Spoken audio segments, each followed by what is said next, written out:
সকলকে জানাই শুভ বিজয়া, বড়দের জানাই প্রণাম আর ছোটদেরকে অনেক ভালোবাসা।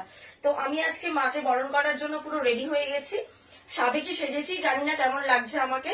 তো এই সাজটাই আমার ভালো লাগে মাকে বরণের দিন। এই নিয়ে আমার বিয়ের 2 বছর হলো মাকে বরণ করছি। প্রথম বছর আগের বছর চলে গেছে, আর এই বছর নিয়ে দ্বিতীয় বছর মাকে বরণ করতে যাব।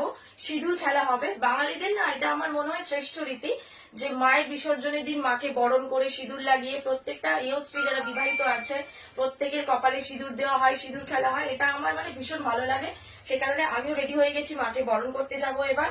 অনেকেরই দেখলাম কালকে বরণ হয়ে গেছে, বিসর্জন হয়ে গেছে, কিন্তু আমাদের পাড়ায় মানে বাপের বাড়ির পাড়ায় আমাদের একাদশীর দিনই মাকে বিসর্জন দেওয়া হয়, সিঁদুর খেলা হয়। সেই কারণে আমি পুরো রেডি হয়ে গেছি। কেমন লাগছে এই বিসর্জনে, মানে আজকে বিসর্জন যেহেতু বিসর্জনের স্পেশাল সাজ, সিঁদুর খেলার স্পেশাল সাজ, কেমন লাগছে এই সাজে আমাকে অবশ্যই জানাবে। এই শাড়িটা পরলাম সাদা লাল সবুজের ওপর, তার সাথে সাবেকি গয়না। যদি ভালো লেগে থাকে অবশ্যই জানাবে তোমরা কেমন লাগছে। তোমাদের সবার কি বরণ হয়ে গেছে? তো সকলকে জানাই শুভ বিজয়, টাটা, এবার বেরোবো।